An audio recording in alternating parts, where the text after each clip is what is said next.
மனுஷன் தெரியுமா? இவங்க 2 பேருக்குள்ள எத்தனை வருஷம் நட்புன்னு தெரியுமா? நீ பாட்டுக்கு போய் ஏதேதோ பேசிட்டு வந்திருக்க. அந்த அண்ணன் மனசு என்ன பாடுபட்டு இருக்கோம். அன்னைக்கே வீடேறி வந்து உன் நகையை மீட்டு தரமான்னு சொன்னாரு. நாங்க தான் வேண்டான்னு சொல்லி சமாதானம் பண்ணி அமிச்சோம். இன்னைக்கு நீ அவங்க வீடு தேடி போய் சண்டை போட்டு வந்திருக்க. எப்ப எனக்கு நகையை சீரா கொடுத்துட்டியோ அப்பையில இருந்து அது ஏன் நகை? உன் நகை இல்ல. அந்த நகையை என்ன பண்ண உனக்கு என்ன? முதல்ல உன்னை வீட்டுக்குள்ள விட்டதே தப்பு. என் முகத்திலேயே முழிக்காத. போ இங்க இருந்து. இதனடி அநியாயமா இருக்கு.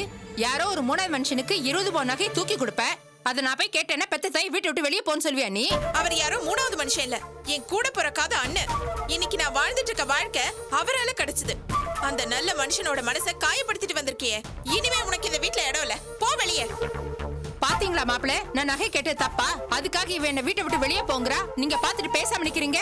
இத பாருங்க, நான் கோவத்தை கட்டுப்படுத்திட்டு அமைதியா இருக்கேன்னா அது காரணம் நீங்க வயசுல பெரியவங்க என் மாமியார் ஆயிட்டீங்கிறதுனால தான்.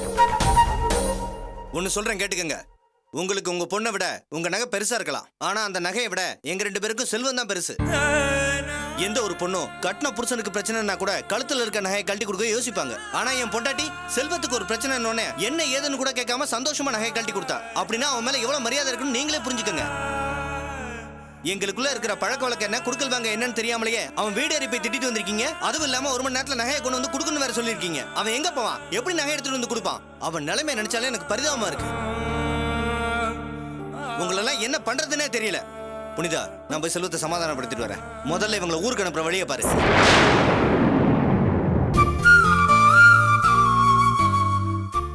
டேய், நீ எப்படா வந்த?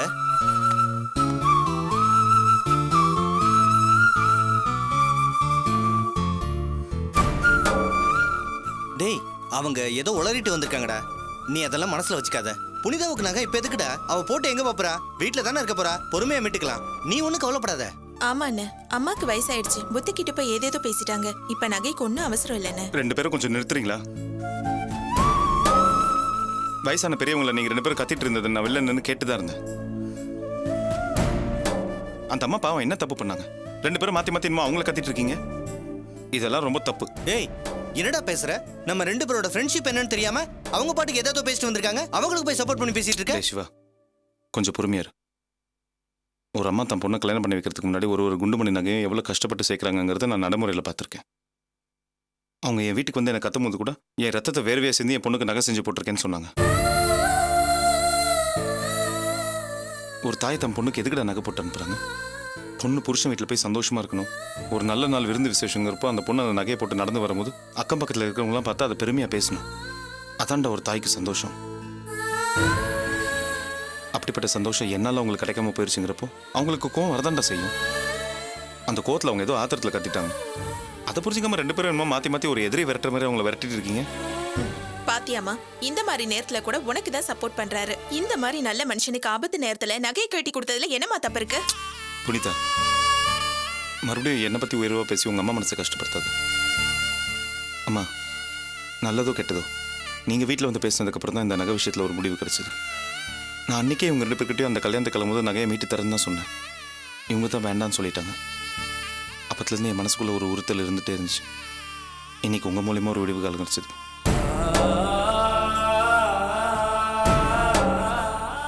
இந்தாங்க, நாங்கள் சொன்ன மாதிரி 1 மணி நேரத்துக்குள்ள நகையை மீட்டு கொண்டு வந்துட்டேன். டேய், என்னடா இது? எப்படா நகையை மூட்டை? அன்னைக்கு சொன்ன மாதிரி வீட்டு பத்திரத்தை அடமானம் வச்சிட்டியா? இல்லடா. அப்புறம் ஏதோ எதுக்கு பணம்? என் அம்மா கொடுத்தாங்க. உன் அம்மா கொடுத்தாங்களா? யாரா உங்க அம்மா? நான் அம்மான்னு யாரை சொல்வேன்னு உனக்கு தெரியாதா? ஓ, வாஸ் அம்மாவை சொல்றியா? அவங்க எப்படா மறுபடியும் உன் அம்மா ஆனாங்க? நேற்று நீ எங்கள் 2 பேரையும் கொண்டு வந்து ஆட்டோவில் இறக்கி விட்டல. அதுக்கப்புறம் என்னடா ஆச்சு? சொல்கிறேன்.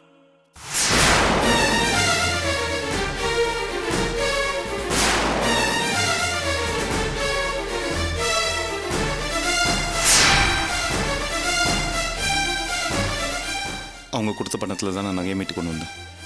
இந்தா வச்சுக்கோ. இல்லடா, நீ என்ன சொன்னாலும் அந்த அம்மா திருந்திட்டாங்கன்னா என்னால நம்பவே முடியல. ஏன்டா, வீட்டுக்கு காப்பாத்தி கூட்டு போன ஒரு சாதாரண விஷயத்துக்காக அவங்க திருந்திட்டாங்கன்னா இதுக்கு முன்னாடி எவ்வளவு நல்ல விஷயங்கள் நடந்திருக்கு. அப்பெல்லாம் திருந்தாதவங்க இப்ப எப்படா திருந்துறாங்க? எனக்கு என்னமோ இது டிராமா, இதுக்கு பின்னாடி பெரிய சூழ்ச்சி இருக்குன்னு நினைக்கிறேன்.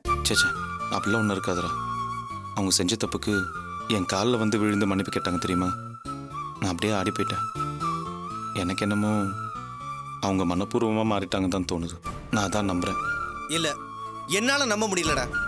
இல்லைங்க, அண்ணன் சொன்ன மாதிரி அவங்க மனசு மாறி இருக்காங்க. எப்படி சொல்ற?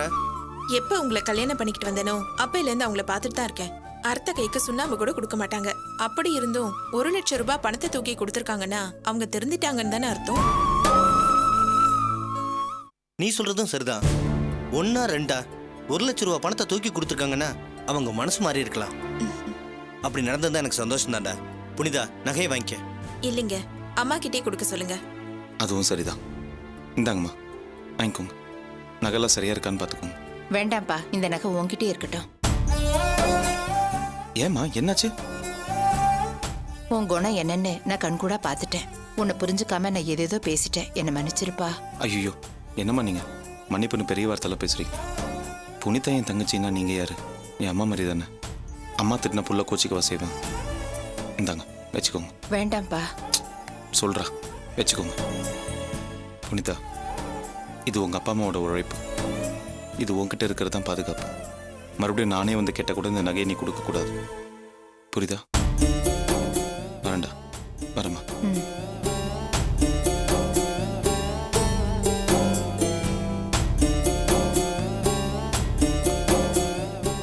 தங்கமான புள்ள.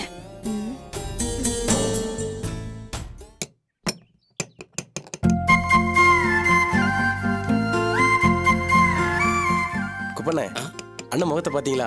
இப்படி ஒரு சந்தோஷத்தை பார்த்து எவ்வளவு நாள் ஆச்சு. என்னடா, என்ன சொல்லிட்டு இருந்த அவர்கிட்ட? ஒண்ணுலண்ணே, நீங்க சந்தோஷமா இருந்து ரொம்ப நாள் ஆச்சுன்னு சொல்லிட்டு இருந்தானே. உண்மைதான். ரொம்ப நாள் கழிச்சு இன்னைக்கு ரொம்ப சந்தோஷமா இருக்கேன். நாங்களும் எல்லா விஷயமும் கேள்விப்பட்டோண்ணே. வீட்டில் பிரச்சனை எல்லாம் தீர்ந்து குடும்பம் பழையபடி ஒன்னாயிட்டீங்களாமே. ரொம்ப சந்தோஷமா இருக்குண்ணே. மனசுக்குள்ள இருந்த வருத்தம்லாம் குறைஞ்ச மாதிரி இருக்கு. அது மட்டும் இல்ல, ரொம்ப நாளா மனசுக்குள்ள இருந்த ஒரு பெரிய பாரத்தை இன்னைக்கு இறக்கி வச்சுட்டேன். பாரமா? என்னென்ன அது? நம்ம வாசு வேலைக்காக சிவோட பொண்டாட்டி நகையெல்லாம் அடமானம் வச்சிருந்தேன்ல. ஆமாண்ணே. இத்தனை நாள் அதை எப்படி மீட்டுறதுன்னு தெரியாம அவசப்பட்டு இருந்தேன். அப்புறம் அம்மா தான் இன்னைக்கு பணத்தை கொடுத்து அந்த நகையெல்லாம் மீட்டி கொடுக்க சொன்னாங்க. இப்பதான் நகையை எடுத்து புனிதா கையில திருப்பி கொடுத்துட்டு வந்துட்டேன். பாரத்தை இறக்கி வச்சோன்னு மனசு அப்படியே லேசாயிருச்சு. பரவாயில்லண்ணே, ரொம்ப நாளைக்கு அப்புறம் நல்லது நடந்திருக்கு. இனிமே எல்லாமே நல்லதாவே நடக்குண்ணே. ஆமாண்ணே, மணி கூட அடிக்குது பாருங்க.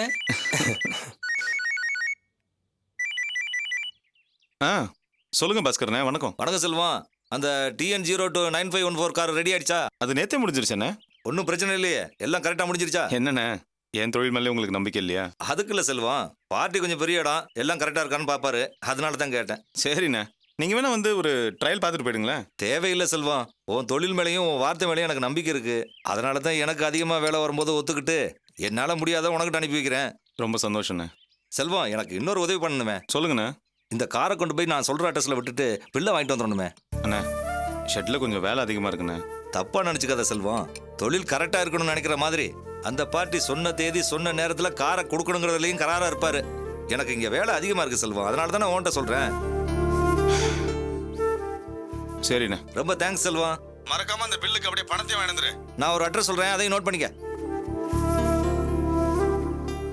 Number 21 NMC export and import, Adyar, Chennai 20. சரியா? சரிண்ணே. டேய், அண்ணே, ஷெட்டை பார்த்துக்கோங்க. நான் போய் அந்த வண்டி டெலிவரி கொடுத்துட்டு வரேன். சரிண்ணே, சரிண்ணே.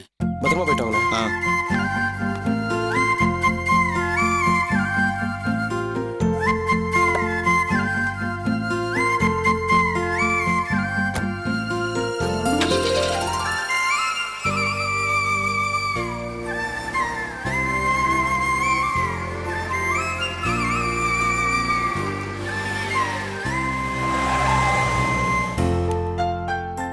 ஓகே, இவங்களுக்கு லோன் சாங்ஷன் பண்ண சொல்லிட்டாங்க. நீங்க அவர் ஃபாலோ பண்ணுங்க. சரி. அப்புறம் அந்த அமௌண்ட் கலெக்ட் பண்ண போயிட்டாரா? போயிட்டார் சார். ஓகே, இந்தாங்க. Thank you sir. Hello Vasu, yes sir. என் கேபினுக்கு கொஞ்சம் வாங்க. ஓகே ஓகே, உடனே வரேன் சார்.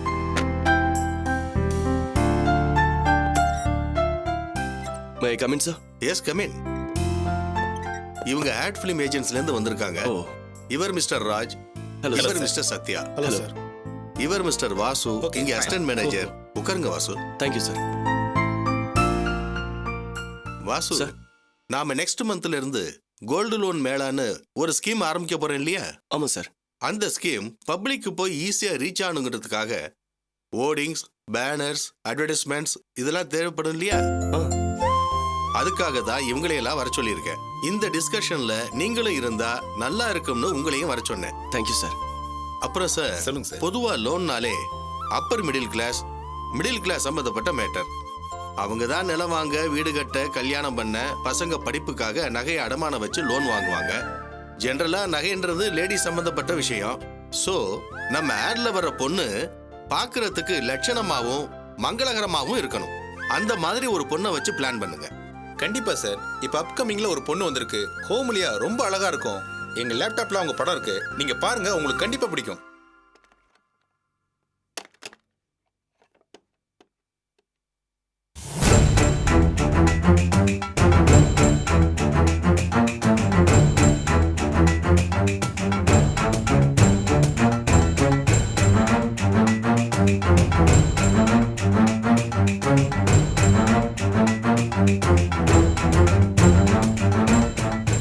வாசு, இவங்க உங்க ஒய்ஃப் ரேவதி மாதிரி இல்ல?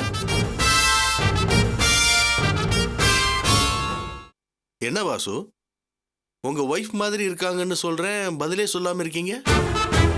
ஆமாம் சார், என் ஒய்ஃப் தான். சார், இவங்க உங்க ஒய்ஃபா? ரியலி ஒரு லக்கி சார். ஆமா சார், இவங்களுக்கு மாடலிங்ல நல்ல எதிர்காலம் இருக்கு. இன்னும் 1 இயர்ல பாருங்களேன், இவங்க மாடலிங்ல நம்பர் 1 வர்றதுக்கு வாய்ப்பு நிறைய இருக்கு. இப்பெல்லாம் ஹோம்லியான ஆடுனாலே இவங்களுக்கு தான் சார் டிமாண்ட் ரொம்ப அதிகமா இருக்கு. நம்ம லோன் மேல ஆடு கூட உங்க ஒய்ஃபே நடிக்க வைக்கலாம்னு நினைக்கிறேன். என்ன சொல்றீங்க வாசு? என்ன வாசு சைலண்டா இருக்கீங்க? நீங்க நம்ம கம்பெனியோட ஸ்டாஃப். நம்ம கம்பெனியோட மாடலா உங்க ஒய்ஃப் இருந்தாங்கன்னா உங்களுக்கு பெருமை தானே?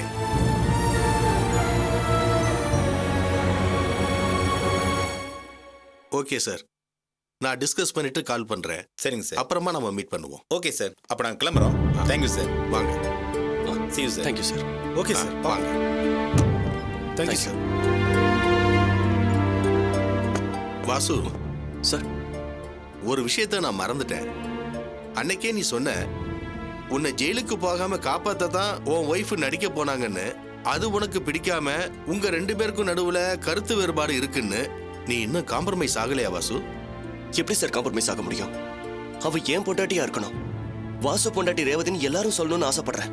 ஆனா இப்ப எல்லாரும் ரேவதியோட புருஷன் வாசுன்னு சொல்ற நிலைமையில உருவாகிட்டு வருது. இப்ப கூட பாத்தீங்கல்ல, ரேவதி என் ஒய்ஃப்னு தெரிஞ்சதும் யூ ஆர் லக்கின்னு சொல்லிட்டு போறாங்க. இதை என்னால டைஜஸ்ட் பண்ண முடியல சார். என்ன வாசு இது? இதுக்காக நீ பெருமைப்படணும், சந்தோஷப்படணும். அதை விட்டுட்டு இப்படி வருத்தப்படுற? இதை நான் கொஞ்சம் கூட எதிர்பார்க்கல வாசு. நீ இந்த காலத்து யூத், படிச்சவன், டிஃபரெண்டா இருப்பேன்னு நினைச்சேன். ஒய்ஃப் விஷயத்துல இப்படி ஆணாதிக்கவாதியா இருக்கியே. Really I am ashamed Vasu. ஒன்னு புரியுது வாசு, எங்க உன் ஒய்ஃபுக்கு பேரும் புகழும் வந்துட்டா அவங்க உன்னை மதிக்காம போயிடுவாங்களோன்ற காம்ப்ளெக்ஸ்ல தான் நீ இப்படி நடந்துக்கிற. வந்தவங்க என்ன சொன்னாங்கன்னு கேட்டில்ல?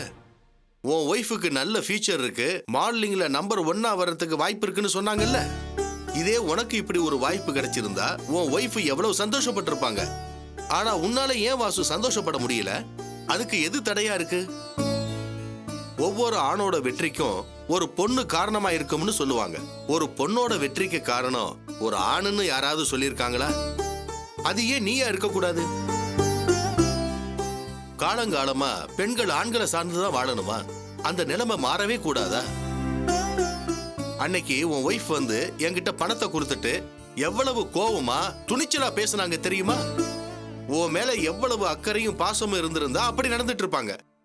அந்த மாதிரி ஒரு பொண்ணை வாழ்க்கையில உயர்த்தி பார்க்கிறது தான் ஒரு நல்ல புருஷனுக்கு அடையாளம். இத நான் உன் பாசா சொல்லல, ஒரு பொண்ணுக்கு அப்பாவா உன்னை விட வயசுலையும் அனுபவத்திலையும் பெரியவன்ற முறையில சொல்றேன். அதுக்கப்புறம் உன் இஷ்டம். இவ்வளவு தூரம் சொல்றேன், இன்னும் உன் மனசு மாறலையா வாசு? ஏன்?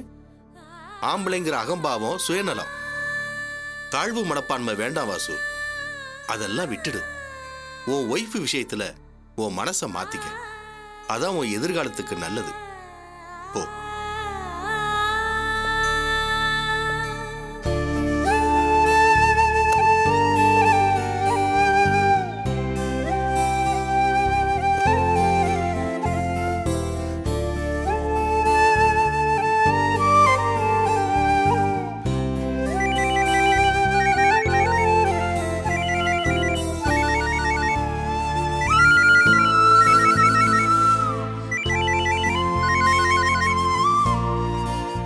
வாசு நான் தான்